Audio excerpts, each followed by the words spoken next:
Alright, on this problem, I probably would choose x and y intercepts to graph this one because it's in standard form. So I'm going to go ahead and do that and see if that works out for me. So my x-intercept is when I keep the x portion and I plug 0 in for y. So that gives me 6x less than 12. Divide by 6 on both sides and I get x is less than 2. So my x-intercept is 2.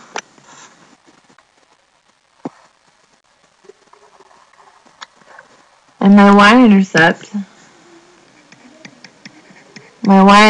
is plug in 0 for my x value and solve. This goes away. 8y is less than 12. Now this is going to give me a fraction answer here, so I'll just convert that. This goes in there one time with 4 left over, so I get 1 and 4/8, which is 1 and 1/2. So my y value is 1 and 1/2, which would be right here.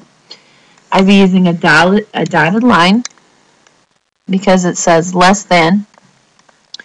Now I have to caution you on this. Now if you can't go by shading above the line and below the line if it's not in y equals mx plus b form. If it's in standard form, you have to try a point. So if you're going to use x and y intercepts, you just have to try a point. You can't just go with above the line and below the line. It all has to do with the fact that if you're going to divide by a negative on both sides, that flips the sign. So what we're going to do is I'm going to pick a point right here, 4, 2, and I'm going to try it into the equation. 6x plus 8y is less than 12. So I'm going to put 4 in, and I'm going to put 2 in, and I'm going to see if it's a true statement. This is 24 plus 16 is less than 12. Well, when I add those together, I get 40. This is not true, so that means that this is not a part of the solution. So I'm actually going to be shading below the line on this one.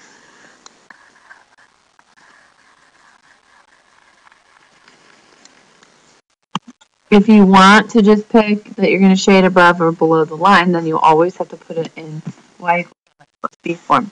Now this would just be as easy to pick your x and y intercepts, but I want to go ahead and solve for y so that you can see that you can always solve for y and put it in slope-intercept form. And if you do that, okay, then you can always look and see whether or not you're going to just shade above or below. The only time the sign is going to change is if you have that y as being negative. You can also remember that. So I'm going to go down one to the right one, down one to the right one, down one to the right one. This is my negative slope. You can see it's negative because it's going down. I need a solid line because it says less than or equal to, so I'll use a solid line. It's less than, since I have my y equation, solve for y, I should say, that I could just shade below the line because that will work as long as it's a y, the y is by itself. Next problem, you could use x and y intercepts again, but that's going to give me a nasty fraction. So I am going to go ahead and solve for y on this problem. Give me good practice on that. So I'll subtract 4x on both sides. Negative 3y is greater than or equal to negative 4x plus 9. I'm going to divide by a negative 3 everywhere. There's where I'm going to be flipping that sign around. So y, instead of greater than or equal to, is less than or equal to. Negative over negative is a positive 3/4 x plus a negative 3. I'm going to plot my negative 3. I'm going to rise 4, 1, 2, 3, 4, run 3. Rise 4, run 3. Or I could go down 4 to the left 3. I would have a solid line because it says less than or equal to, and I'll be shading below the graph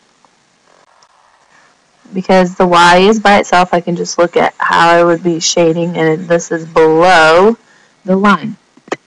This next one is the y equals equation. What that means is that x is always 0. It doesn't matter what y is, but x is always 0. So I have 0, 1, 0, 2, 0, 3. It's a dotted line. This time, since it's not above or below, it's right or left. Where is x greater than 0? Well, that would be on this side. So I would be shading to the right-hand side because all